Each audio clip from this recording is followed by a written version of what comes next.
Selamat pagi, Assalamualaikum warahmatullahi wabarakatuh. Shalom, salam sejahtera untuk kita semua. Om Swastiastu, Namo Buddhaya, salam kebajikan. Pada pagi yang cerah ini, pantaslah kita bersyukur pada Tuhan kita yang Maha Esa atas segala rahmat kelimpahannya pada hari ini dan kesempatan yang diberikannya sehingga kita bisa berkumpul dengan keadaan yang sungguh baik pada pagi hari ini. Saya juga ingin berterima kasih kepada para hadirin semua yang telah menyempatkan tenaga, pikiran, dan juga hati untuk menghadiri acara pada pagi hari ini. Sebelumnya, perkenankanlah saya untuk memperkenalkan diri.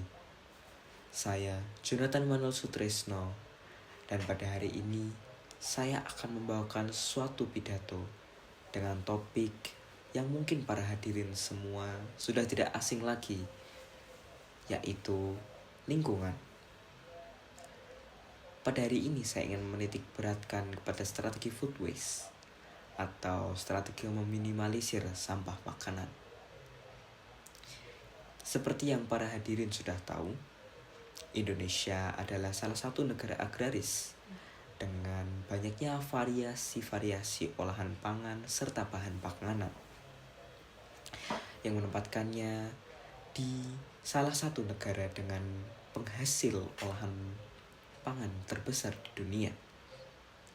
Namun, ironisnya, kekayaan Indonesia ini membawakan suatu permasalahan yang sangat-sangat besar. Seperti yang para hadirin bisa lihat pada infografis sederhana yang saya sudah tampilkan. Indonesia justru menghasilkan 20,93 sampah makanan per tahunnya. Dan juga Indonesia berada di peringkat keempat sebagai negara dengan pencetak sampah makanan terbesar di dunia. Dan pada kisaran tahun 2000 sampai 2019, food waste yang terbuang mencapai 5-19 juta ton per tahunnya.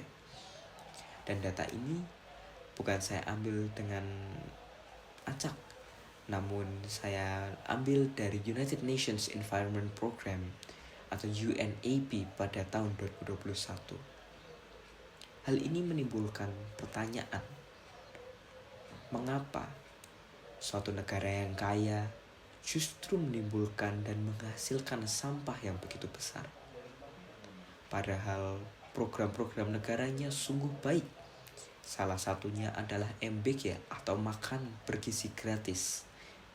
Suatu intensif dari pemerintah yang sungguh baik, di mana anak-anak putra-putri Indonesia diberikan nutrisi dan konsumsi makanan yang dikontrol dan pastinya memberikan suatu manfaat bagi mereka. Namun justru MBG ini berperan sebagai salah satu produsen sampah terbesar di Indonesia. Dilansir dari The Conversation, sisa makanan yang dihasilkan dari MBG ini berjumlah 1,1 juta ton per tahunnya. Hal ini justru sangat-sangat mengkhawatirkan. Bagaimana sebuah negara yang berkembang dan memiliki program-program yang sungguh baik tidak bisa mengatur sampah-sampahnya sendiri. Hal ini diperlukan sebuah solusi dan sudut pandang baru, di mana kita harus mengolah olahan pangan, mengolah bahan panganan tersebut dengan sangat-sangat maksimal dan teliti, supaya food waste atau sampah makanan yang dihasilkan juga semakin sedikit. Melihat jurnal yang dikeluarkan oleh Nurture, variasi dan kualitas makanan disebutkan memengaruhi selera makan.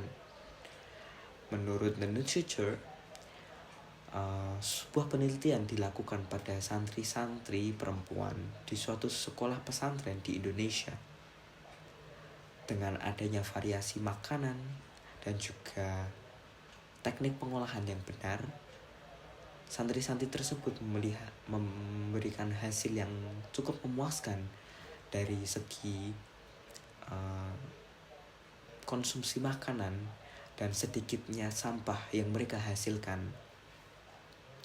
Lah, setelah melihat jurnal ini, sebuah pandangan baru muncul dalam benak saya. Sebuah sistem sederhana bisa dilakukan di dalam dapur-dapur Indonesia, di mana para pengolah makanan mengolah suatu bahan makanan dengan maksimal. Apa yang dimaksud dengan maksimal? Para hadirin sekalian bisa membayangkan apabila para hadirin sekalian ingin membuat sop misalnya. Sop yang para hadirin semua buat mungkin biasanya hanya mengandung kentang, wortel, dan daging ayam. Suatu olahan yang maksimal bisa memanfaatkan bagian-bagian lain yang biasanya tidak digunakan, seperti ceker, seperti kulit ayam, tulang ayam, untuk membuat kaldu bagi sop tersebut. Bagian-bagian lain dari sayur-sayuran juga bisa digunakan untuk olahan makanan lain.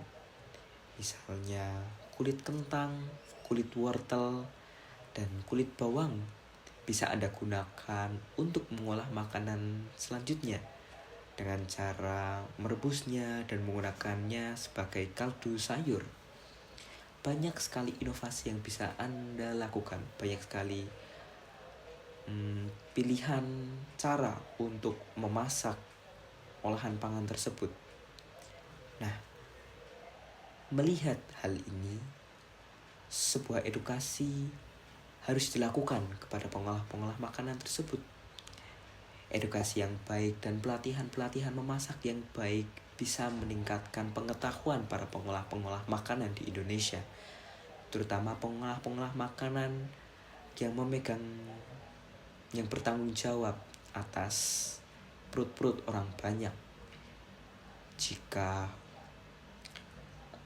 kebutuhan orang banyak tersebut terpenuhi dengan maksimal dan juga sedikitnya sampah yang dihasilkan, maka tujuan dari pemberian makan tersebut pun akan tercapai, bukan? Selain edukasi, media sosial pun menurut saya perlu untuk ikut digunakan sebagai salah satu media dalam penyampaian pesan. Media sosial bisa digunakan untuk memberikan edukasi kepada warga-warga dan masyarakat Indonesia dengan konten-konten yang menarik, dengan informasi yang dibungkus dengan cantik.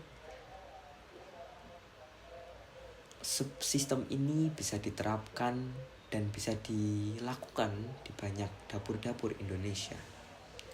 Namun yang perlu diingat, untuk mencapai sistem yang baik ini, bahan-bahan makanan harus benar-benar digunakan secara maksimal.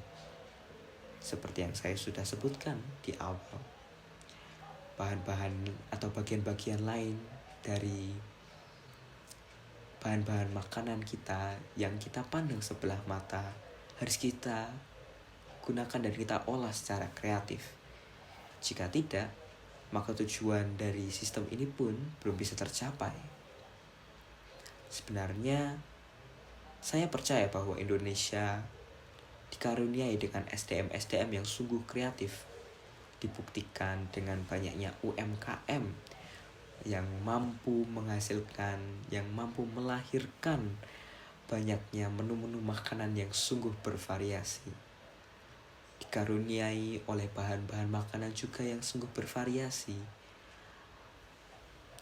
Indonesia mampu mengatasi permasalahan ini. Menurut saya menurut saya hal ini adalah hal yang